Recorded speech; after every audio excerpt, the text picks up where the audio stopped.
Wassalatu wassalamu ala rasulillah. Amma ba'd. Jamaah rahimakumullah, kawan-kawan di PT Pama Persada, semoga Allah senantiasa merahmatin kita. Di bulan Ramadan, apa kegiatan kita di saat seperti ini? Salat. Dan hari ini kita berkumpul di masjid juga salat. Seorang muslim hidup di muka bumi ini mengetahui, memahami tujuan hidup dia. Bahwa dia diciptakan untuk mengabdi kepada Allah Azza wa Jalla.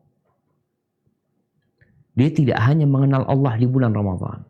Betul, Allah Jalla Jalaluh telah memberikan musim-musim kebaikan. Di mana pintu-pintu surga dibuka. Pintu-pintu neraka ditutup. Subhanallah. Setan-setan yang selama ini senantiasa menggoda manusia ditahan dan dipenjara. Dibelenggu. Agar dia tidak mudah menggoda manusia. Penyeru-penyeru kebaikan. Dilipat gandakannya amalan. Bahkan ada satu malam yang lebih baik dari 1000 bulan. Semua kondisi itu tentunya memotivasi kita untuk berlomba-lomba dalam kebaikan. Setelah itu kita istirahat. Nah, tanggal 1 Syawal. Itu disebut Idul Fitr.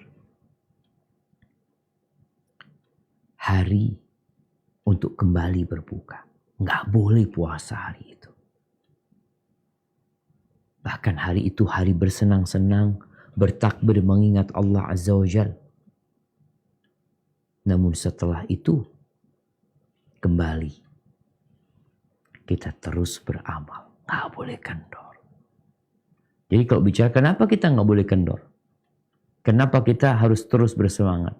Ya mungkin bisa bertanya, kenapa kawan-kawan yang di PT Pama sampai hari ini tetap bekerja? Kenapa engkau bekerja? Kenapa engkau hanya libur sehari kemudian kerja terus? Karena engkau butuh dengan pekerjaan itu. Engkau butuh untuk penghidupan di muka bumi ini. Sehingga engkau terus bekerja. Bahkan kalau ada orang-orang yang di PHK, engkau tidak ingin di PHK. Engkau ingin tetap bekerja. Sampai-sampai ada yang sampai masa pensiun. Udah tua renta. Dia harusnya di rumah. Dia tetap ingin bekerja. Semangat ingin bekerja itu tolong dihadirkan juga dalam beribadah kepada Allah Azza wa Jalla. Karena nggak ada berhentinya, nggak ada ujungnya orang bekerja dan beramal kecuali tatkala ajal menjemput dia. Jadi muslim tuh nggak ada pensiun beramal. Ana alhamdulillah udah Ustaz, dulu waktu muda ana puasa terus Ustaz. Ana sholat malam, ana udah hatam Quran. Setelah itu ya udah selesai. Ana udah umur 60 tahun sekarang waktunya istirahat. Nggak ada. Ada yang salah faham. Berangkat umroh, berangkat haji. Dia tahu bahwasanya melaksanakan sholat di Masjidil Haram itu berlipat ganda sampai 100.000. Ini cerita ada Pak Haji, oknum haji. Pulang haji nggak benar kerjaannya. Sholat berhenti. Akhirnya ada satu kawan dia negur. Bang, abang kok berhenti sholat, kata dia. Oh, kita beda, jangan ditiru anak. Aneh ini udah banyak amalannya. Pemahaman yang seperti ini membuatkan dia masuk neraka. Karena dia berhenti beramal. Sedangkan Allah Azza wa Jalla di surat Al-Hijr ayat 99 Allah mengatakan wa'bud rabbaka hatta ya'tiyakal yaqin. Beribadalah kepada Allah sampai datang keyakinan kepadamu. Apa keyakinan? Al-maut. Siapa yang tidak yakin dengan kematian? Semuanya tahu kematian pasti datang. Ada orang yang gak percaya dengan siksa kubur. Ada orang yang gak percaya dengan hari akhir. Tapi semuanya percaya dengan adanya kematian. Sebuah keyakinan yang tidak ada yang mendustakannya di muka bumi ini. Karena memang kullu nafsin dha'iqatul maut. Lelah kita beramal. Capek. Kemarin puasa. Masa sekarang puasa lagi Ustaz? Nah, ada puasa Syawal. Puasa lagi. Al-Imam Ahmad bin Hanbal pernah ditanya oleh muridnya. Ya Imam, mata roha. Imam, kapan istirahat? Kapan kita mau duduk menikmati hidup ini tanpa ada gundah, gulana, galau, capek, sakit, lelah, nggak ada itu semua. Kapan kita seperti itu? Apa jawab Imam Ahmad? Rahimahullahu ta'ala. Fi awali qadamin tada'uha fil jannah. Di awal engkau meletakkan kakimu di surga, baru engkau istirahat. Yang ada di dunia ini hanya rest area sementara. Istirahat bentar, lanjut. Kayak istirahat Idul Fitri, nggak boleh puasa. Setelah itu besoknya lanjut lagi. Tapi tempat istirahat yang sebenarnya adalah surga Allah Azza wa Jalla. Bagaimana para penghuni surga tatkala masuk surga mereka mengatakan alhamdulillahilladzi adhaba 'anna al-hazan. Segala puji bagi Allah yang telah menghilangkan dari kita kesusahan, kegundahan. Selesai. Maka terus beribadah. Engkau hamba Allah. Engkau mau berposisi sebagai manajer atau sebagai anak buah atau sebagai supir atau sebagai CS, apapun posisimu, engkau hamba Allah. Di muka Allah kita semua sama. Harus beribadah. Yang kedua, yang menuntut kita untuk tetap bersemangat beribadah. Dan gak berhenti beribadah. Kemarin kita ngeliat ya, orang-orang sholat subuh di masjid. Karena memang ada sahur. Sekarang, kadangkala telat-telat subuhnya nggak di masjid lagi. Ketahuilah bahwa menetapi sebuah ketaatan, terus-terusan beramal soleh itu menjadi penyebab cinta Allah kepada hambanya.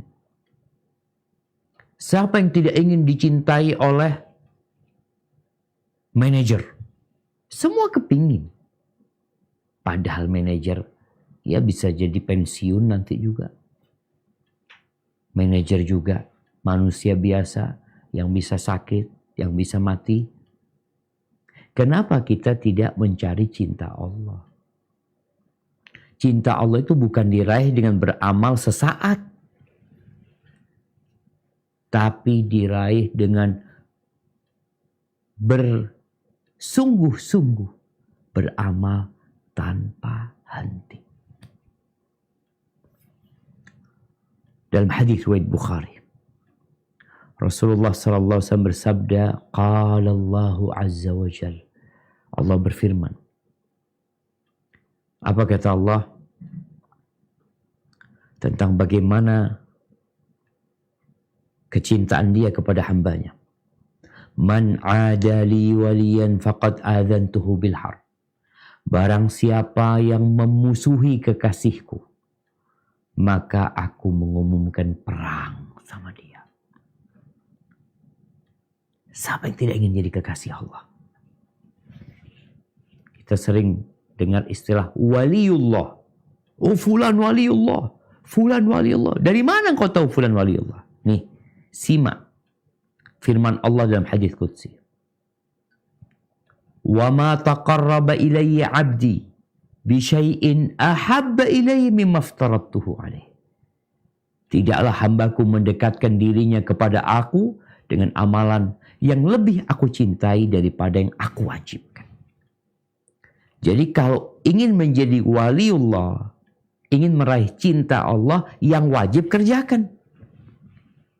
Bagaimana kita mau ngerjakan yang wajib, meninggalkan yang haram, kalau ternyata kita nggak pernah belajar? Maka dituntut seorang muslim untuk tahu mana yang diwajibkan atas aku. Jangan sibuk mengerjakan yang sunnah, yang wajib ditinggalin.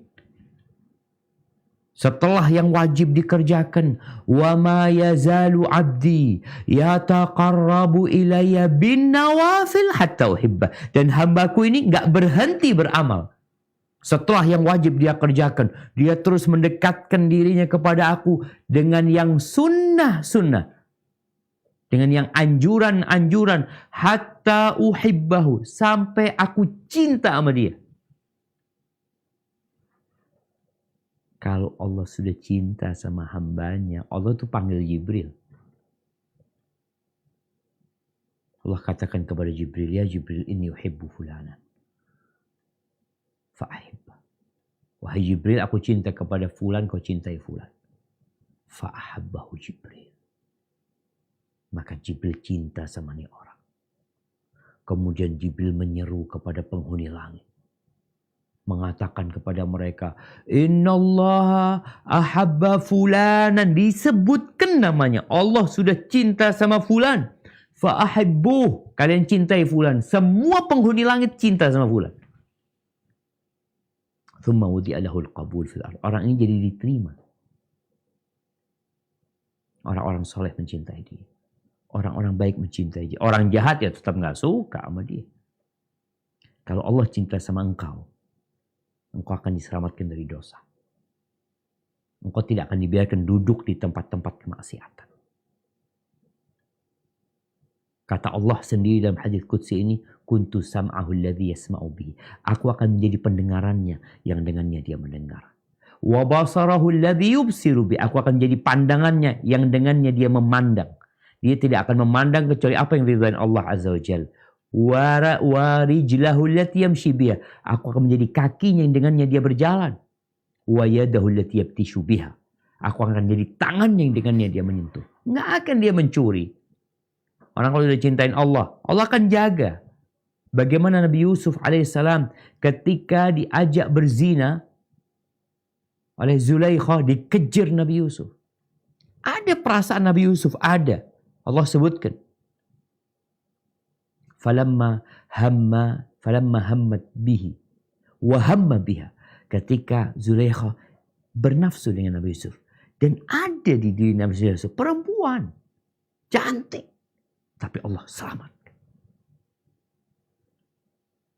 Jadi kalau engkau dicintai Allah bukan dikasih harta yang berlimpah. Enggak. Allah jaga engkau dari kemaksiatan.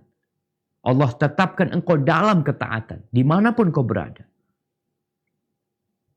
Itu Allah kalau sudah cinta sama hambanya. Maka kita terus melakukan ketaatan dengan harapan mendapatkan cinta Allah Azza wa Jalla. Bagaimana Allah mengatakan, innallaha yuhibbut tawwabin. Wa yuhibbul mutatahhirin. Allah tuh cinta sama hambanya yang suka bertobat. Yang tiap hari istighfar. Tiap hari minta ampun. Gak berhenti dia memohon kepada Allah maaf atas kesalahan-kesalahannya. Bukan selesai Ramadan, oh udah gak punya salah aku. Beristighfar. Allah cinta. Kemudian ahibati fillah. Orang yang senantiasa taat kepada Allah dalam kondisi suka. Kita tahu dunia ini berputar. Kadangkala kita kena musibah. Kadangkala kita kena petaka. Kalau engkau senantiasa melakukan ketaatan kepada Allah, maka Allah akan jaga engkau ketika engkau susah. Kata Nabi alaihi salatu wassalam, ta'arraf ilallah firraha. Yang pertama Nabi mengatakan ihfadillah yahfadka. Jagalah Allah, Allah akan menjagamu. Jaga syariatnya, jaga amal. Allah akan jaga engkau. Ihfadillah tajidhu tujahak. Jagalah Allah, engkau akan mendapati Allah di hadapanmu.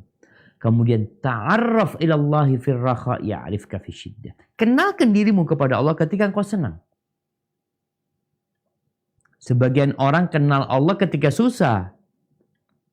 Bahkan kalau di masjid ini ada orang di soft pertama, padahal dia biasanya di soft terakhir ya. Tahu-tahu di soft pertama. Tahu-tahu angkat tangan berdoa. Oh kayaknya lagi ada masalah nih fulan. Kalau masalahnya selesai, kembali dia di soft terakhir. Muslim gak kayak gitu. Dia mengenalkan dirinya kepada Allah ketika dia sedang dalam kondisi senang, punya rizki ini tuh dia senantiasa melakukan ketaatan. Ketika dia sedang susah, ketika bala musibah menimpa dia, Allah kenal sama dia. Bagaimana cerita Nabi Yunus alaihissalam ketika berada di perut ikan paus. Laula an kana minal musabbihin la labitha fi batnihi ila yaumi yub'atsun. Andai kata Nabi Yunus itu bukan termasuk orang yang ahli tasbih, orang yang taat, yang patuh sama Allah, niscaya dia akan berada di perut ikan paus itu sampai hari kebangkitan manusia. Di penjara di sana. Ditahan di sana. Tapi Nabi Yunus termasuk orang yang taat. Sehingga ketika berada di perut ikan paus, beliau berdoa mengatakan, La ilaha illa anta subhanaka inni kuntu minadh dhalimin. Ya Allah, tiada yang berhak disembah kecuali Engkau ya Allah. Maha suci Engkau, aku termasuk orang-orang yang zalim. Di beberapa kitab tafsir disebutkan bahwasanya para malaikat itu mendengar suara Nabi Yunus. Karena suara ini biasa diangkat amalannya. Tapi mereka nggak tahu ada di mana Nabi Yunus. Allah tahu. Maka kemudian Allah keluarkan dari perut ikan itu. Maka kita perlu untuk terus ya. Dan senantiasa melakukan ketaatan ini adalah sunnahnya Nabi SAW. Katanya cinta sama Nabi. Katanya followernya Nabi Muhammad SAW. Orang tuh kalau jadi follower seseorang, dia tuh akan tiru tuh orang. Dia tiru Nabi SAW. Kata Aisyah radhiyallahu anha dalam hadis riwayat Imam Muslim, beliau mengatakan, "Kana idza amila amalan asbatahu." Nabi kalau beramal itu, beliau tetapkan. Beliau jagain tuh amalan. Maka Nabi alaihissalam sholat malam. Sholat malam beliau itu 11 rakaat. Di Ramadan dan di luar Ramadan. Kebanyakan kita berhenti sholat malam. Ramadan doang terawih. 11 rakaat, 23 rakaat atau lebih dari itu. Selesai Ramadan, mafi wala 1 rakaat. Nabi ketika memberikan nasihat kepada Abu Hurairah radhiyallahu anhu, sampaikan kepada dia bahwasanya 3 wasiat. Jangan tidur kecuali sholat witir, 2 rakaat duha, dan puasa 3 hari dalam sebulan. Nggak pernah ditinggalin sama Abu Hurairah. Terus beliau lakukan itu. Jadi bukan musim-musiman kita. Hanya saja memang iman tuh naik turun. Mungkin kita Ramadan 11 rakaat Ustaz, ana di luar Ramadan kayaknya berat Ustaz, mungkin bisanya 5 rakaat. Tafadhol, tapi dijaga. Karena sebaik-baiknya amalan adalah yang berkesinambungan walaupun sedikit. Bagaimana cerita istri Nabi, Maimunah kalau nggak salah. Atau istri Nabi yang lainnya. Ketika mendengar hadis Nabi SAW. Man salla isnatai ashrata raka'ah. Barang siapa yang sholat 12 rakaat. Dalam sehari semalam. Sunnah bukan sholat wajib. Banallahu lahu baitan fil jannah. Allah akan bangunkan bagi dia rumah di surga. Ini istri Nabi sejak mendengarkan hadis itu gak pernah ninggalkan. Terus. Perawi hadisnya tabi'in gak pernah ninggalin. Dijagain tuh ibadah. Berusaha. Maka kita ada puasa Syawal. Puasalah. Kalau kemarin puasa sebulan penuh, puasa Syawal sekarang. 6 hari. Dapat pahala apa? Seperti puasa setahun. Lalu jamaah, orang yang terus beramal soleh. Nggak berhenti-berhenti. berkesinambungan amalan dia, insya Allah dia mati husnul khatimah. Tapi kalau orang beramalnya mau-mau dia, bisa jadi datang ajal dia dalam kondisi berbuat dosa dia. Anak kalau dengar ada orang meninggal dunia ketika sujud, ya Allah, ahli sholat nih orang. Allah matikan dalam kondisi sujud. Tapi kita juga ngelihat ada orang yang main di panggung sedang bernyanyi. Nyosop, mati dia. Kenapa? Karena itu kebiasaan dia. Tapi ada yang kebiasaannya beribadah, engkau mati dalam kondisi itu. Ada orang yang kadang-kadang berpikir, aku mau berbuat dosa. Sebentar, aku nanti mau tobat. Apa yang menjamin engkau? Engkau akan tobat kepada Allah. Ceritanya kakak-kakaknya Nabi Yusuf.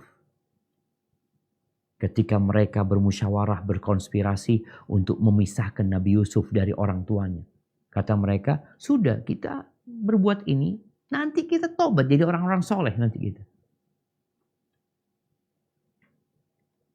Iya kalau ajal masih jauh, masih lama.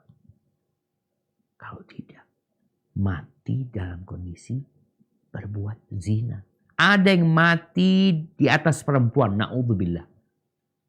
Di atas pelacur, dia mati. Tidak sedikit kita lihat ada 17 orang mati. Ngapain? Miras. Bikin miras campurannya. Mati 17 orang. Mati 7 orang.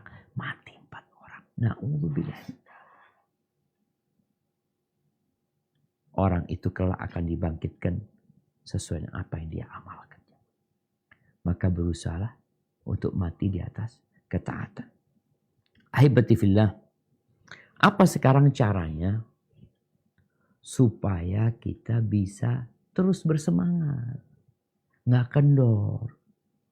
Maka yang pertama, memperbaiki hati kita.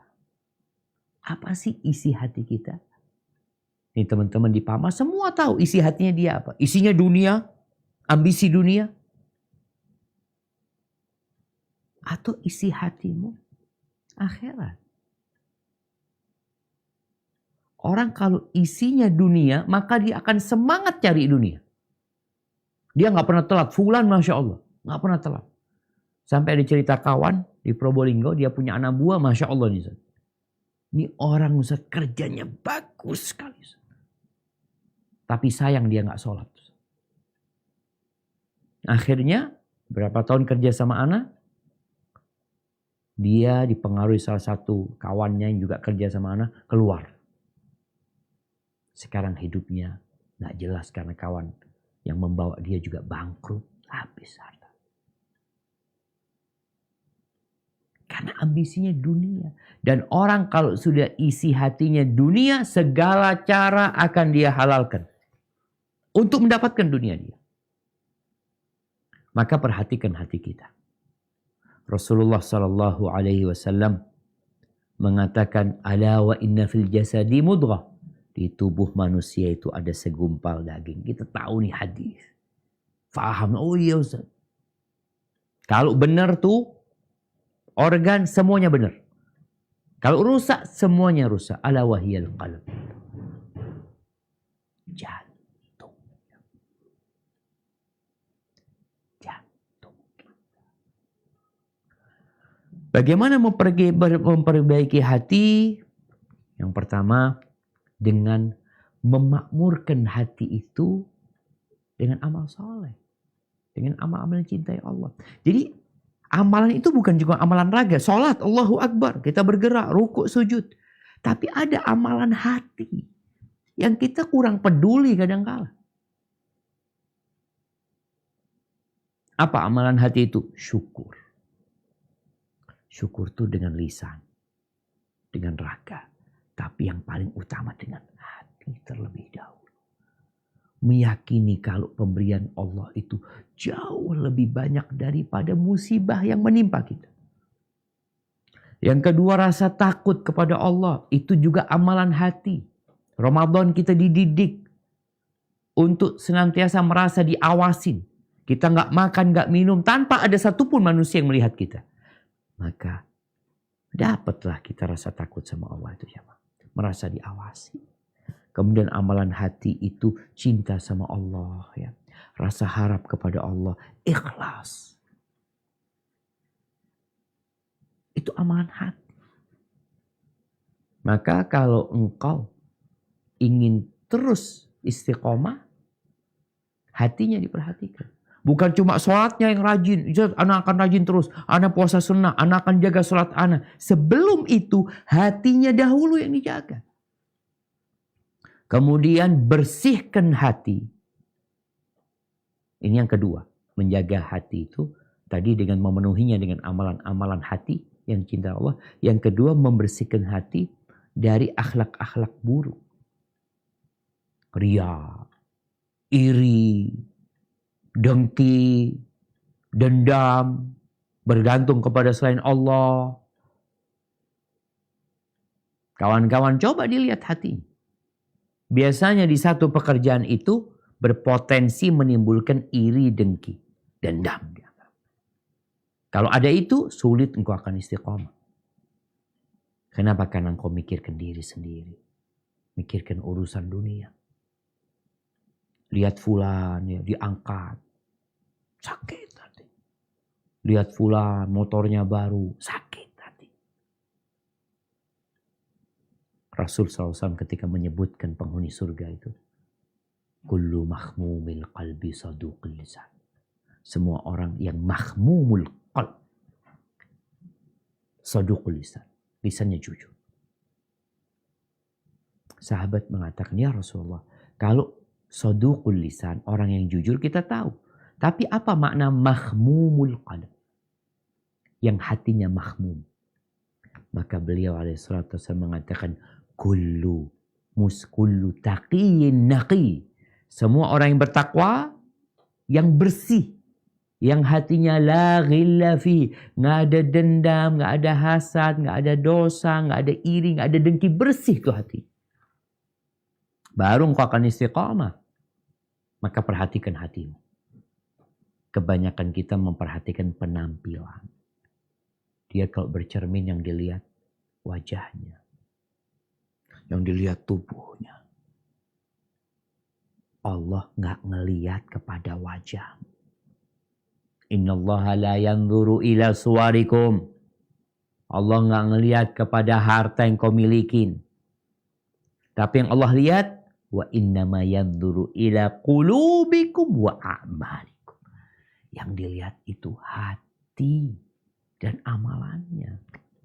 Maka jangan sibuk gonta-ganti jam, gonta-ganti sepatu, gonta-ganti handphone, sibuk dengan mobilnya sama kendaraannya, tapi nggak pernah sibuk dengan hati. Yang kedua, berusaha untuk, kalau hatinya udah benar, berusaha untuk mengamalkan nasihat-nasihat yang disampaikan, walaupun sedikit. Kita ini sering dapat nasihat. Dengar kajian nih, berulang kali. Tapi tolong, kajian agama itu jangan hanya dijadikan wawasan, wacana. Oh iya, bagus dia anak paham.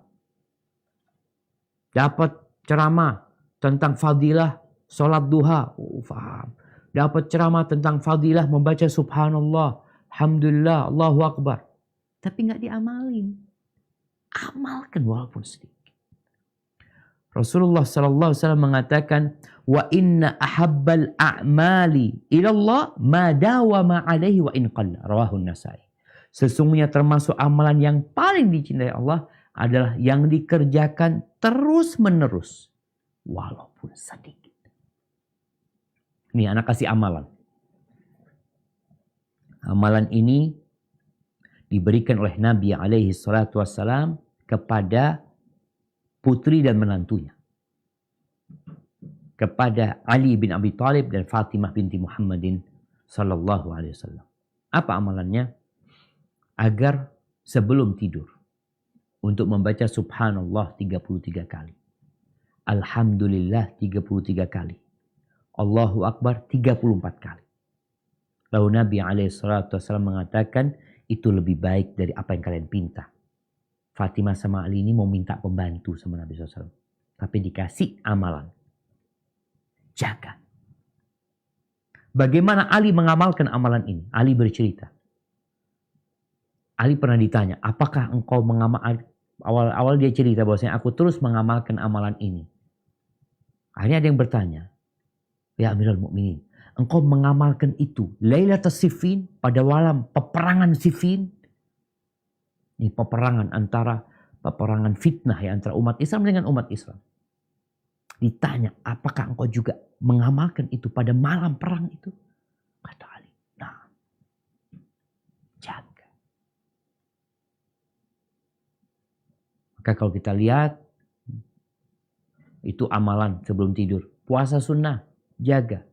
Kau bisa puasa 6 hari bulan Syawal, alhamdulillah. Setelah itu jaga puasa 1 hari tiap bulan. Tiap bulan 1 hari. Punya sudah. Puasa. Walaupun hanya 1 hari. Bisa lebih 2, bisa lebih 3. Kemudian Quran. Engkau harus punya amalan. Baca Quran. Kemarin Ramadan, Masya Allah, hatam Qurannya. Sekarang mana Qurannya? Mana Quran? Baca Quran. Walaupun hanya 1 lembar. Kalau kita mampu one day one juz, Masya Allah. Nggak mampu 1 hari setengah juz. Nggak mampu 1 hari 1 halaman. Nggak mampu karena kerjaan sibuk urusan 1 hari 1 ayat. Tapi istiqomah. Baca 1 ayat dengan artinya. Baca alif lam mim. Tutup, berangkat kerja. Besok buka lagi. Dzalikal kitabu la raiba fi hudal lil muttaqin. Dibaca artinya. Berangkat. Lebih baik daripada orang yang baca one day one juz, habis gitu gak baca lagi. Kalau ingin istiqomah caranya seperti itu. Pilih amalan. Zikir pagi dan petang. Pokoknya amalkan. Keluar masuk masjid doa. Pokoknya anda mau baca. Naik kendaraan, diamalin tuh. Jangan hanya jadi wawasan aja. Kemudian yang ketiga, berdoa. Karena kita tahu, tanpa pertolongan Allah, kita nggak akan mampu mengamalkan. Berapa banyak orang yang kita lihat seakan-akan taat sama Allah ya. Tapi ternyata dia penghuni neraka. Bagaimana dalam satu peperangan Nabi SAW bersama para sahabatnya. Ketika sudah mulai istirahat. Ada satu orang nih. Yang mengejar musuh. Terus dikejarin musuh. Sampai sahabat mengatakan. Gak ada yang hari ini beramal seperti fulan. Perjuangan dia benar-benar habis-habisan. Apa kata Nabi SAW? Ammahu fa innahu min ahlin nar. Oh dia. Dia itu termasuk penghuni neraka. Tersontak kaget para sahabat. Gimana? Orang yang amalnya kayak gitu masuk neraka. Akhirnya ada satu orang yang mengikutin orang ini. Dibuntutin orang ini. Kok bisa dikatakan penghuni neraka? Ternyata di akhir tempat dia itu terluka. Dan dia gak sabar. Lalu dia ambil itu pedang. Dia letakkan di dadanya. Kemudian dia timpakan dirinya. Bunuh diri. Akhirnya orang jumpai Nabi SAW mengatakan, Asyhadu annaka Rasulullah. Aku bersaksi engkau adalah utusan Allah. Itu orang masuk neraka. Padahal beramal soleh. Makanya perlu doa. Minta. Nabi seringkali membaca doa alaihi salatu wassalam. Ya muqallibal qulub. Thabbit qalbi ala dinik. Wahai yang membolak-balikan hati. Tetapkan hatiku di atas agama.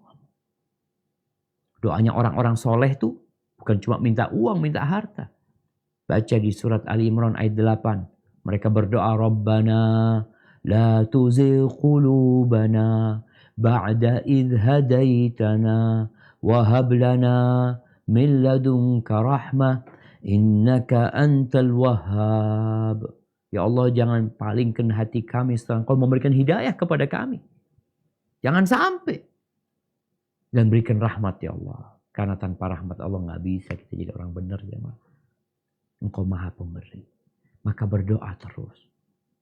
Sehingga nggak ada perasaan merasa sudah baik, merasa banyak amalannya. Kita nih orang-orang yang banyak dosa. Sholat pun dengan taufiqullah. Kita bisa duduk kajian nih. Sebagian orang mungkin nggak kepingin kajian. Dia punya kesibukan. Tapi dia duduk di masjid dengerin kajian. Itu juga karunia Allah Azza wa Jalla. Maka terus berdoa memohon agar ditetapkan di atas agama ini. Jangan sampai ya seperti Qarun yang akhirnya berubah. Jangan sampai seperti orang-orang yang dulunya hafal Quran tahu-tahu di akhir hidupnya murtad dan keluar dari agama Allah Azza wa Jalla. Yang terakhir, agar engkau tetap istiqomah, jangan salah pilih kawan. Setelah Ramadan nih, engkau kemarin kawannya selalu ngajak tadarus. Kawannya kemarin ngajak taraweh. Sekarang hati-hati jangan salah pilih kawan. Karena kalau salah pilih kawan, ya kemarin di bulan Ramadan, na'udzubillah, mungkin ada sebagian kawan-kawan yang gak puasa. Kita ngelihat orang-orang gak puasa. Kawannya gak puasa. Dia pun gak puasa. Rasul SAW mengatakan, Al-mar'u ala dini khalilihi, falyandur ahadukum man yukhalil, rawahu Abu Dawud. Orang itu ikut agama, ikut ketaatan teman dekatnya. Maka hendaklah kalian melihat dengan siapa engkau bersahabat. Dengan bersiapa engkau hidup.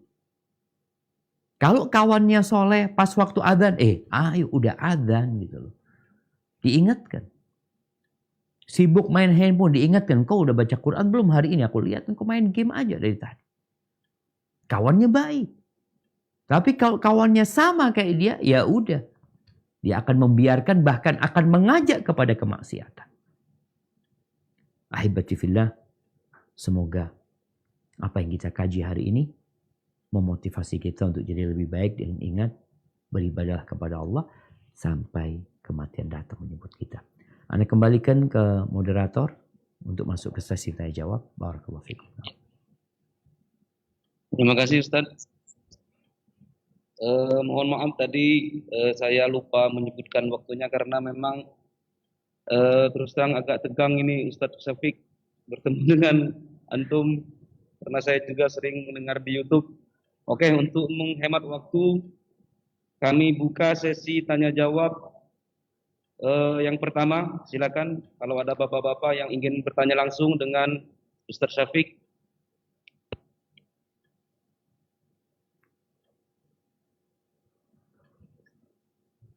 Seputar materi yang disampaikan oleh Ustadz Syafiq, jangan kendor setelah Ramadan untuk kita terus beramal. Kami persilakan. Ya, tafadhol. Silakan, Mbak. Mungkin suaranya agak di.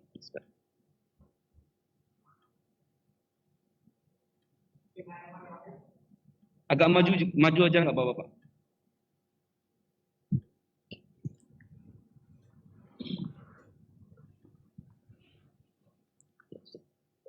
Silakan.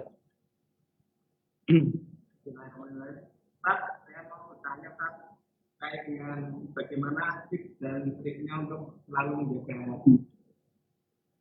Iya. Kawan kita ini bertanya bagaimana tips untuk selalu menjaga hati, Ustaz? Siap, subhanallah. Ya, ahibati fillah. Ini pertanyaan yang menarik ya, karena kalau bicara hati ini wadah kebahagiaan. Hati ini wadah keimanan. Orang itu gembira di hatinya. Kalau bicara harta yang dia lihat, ya mungkin menjadi faktor yang menyebabkan hatinya gembira. Tapi intinya adalah hati. Bagaimana menjaga hati? Kalau seorang muslim terjebak dalam dosa, maka segeralah dia bertobat. Dosa itu mengotorin hati.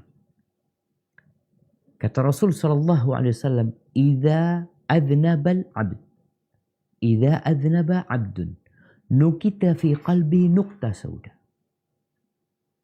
Apabila orang itu berbuat dosa, maka ada nokta hitam di hatinya. Satu nokta hitam. Sesuai dengan kadar dosa yang dia lakukan. Fa'in taba wa naza'a wastaghfar suqila qalbu. Kalau dia bertobat, dia menyesali, dan dia meninggalkan itu dosa, dia memohon ampun kepada Allah, hatinya jadi bersih.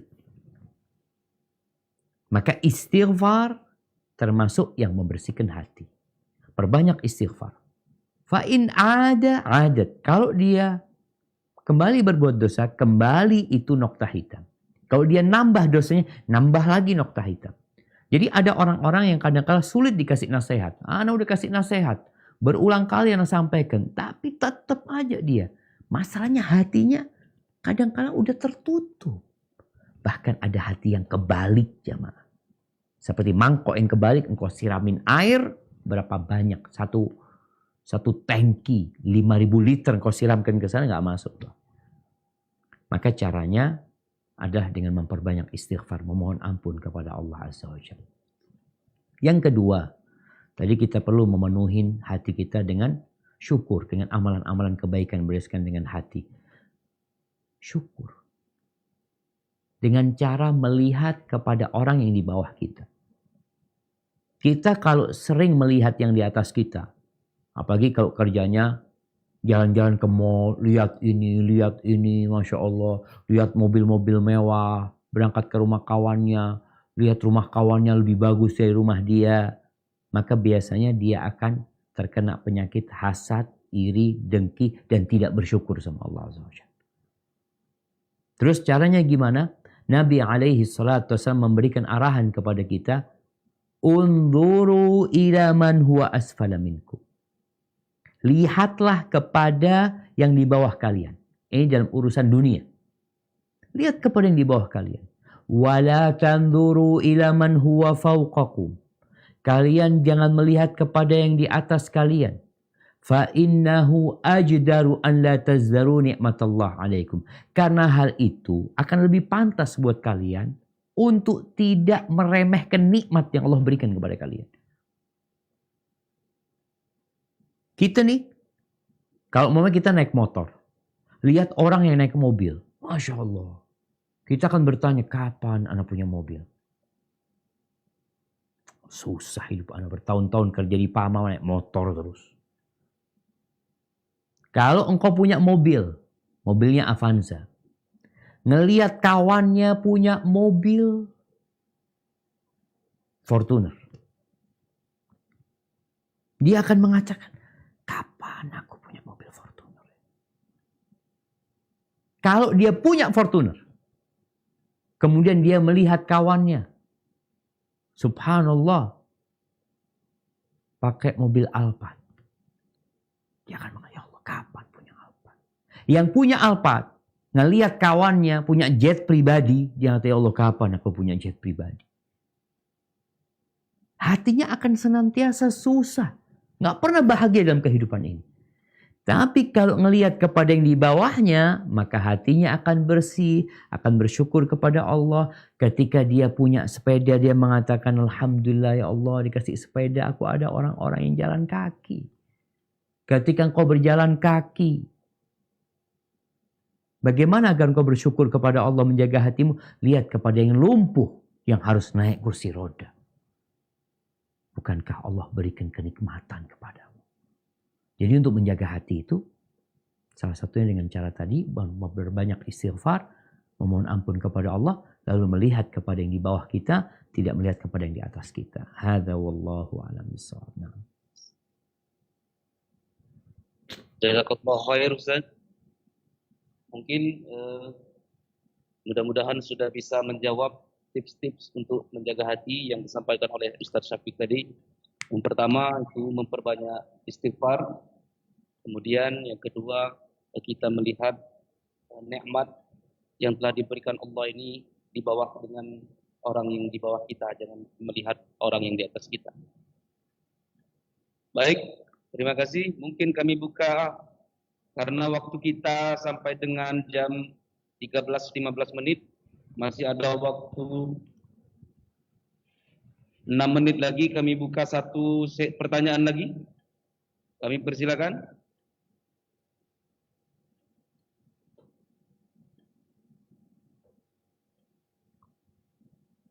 Ya, ya, tafadhol. Silakan maju, Pak.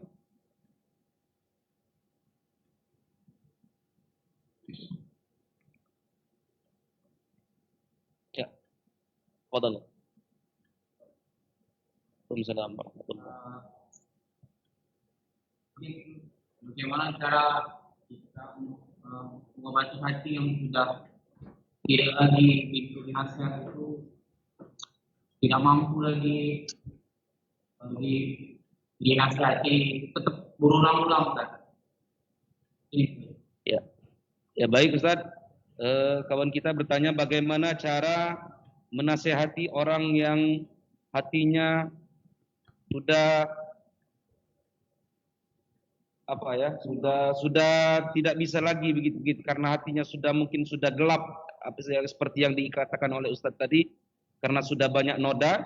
Tapi bagaimana caranya untuk menasehati orang yang seperti itu? Mungkin itu kan?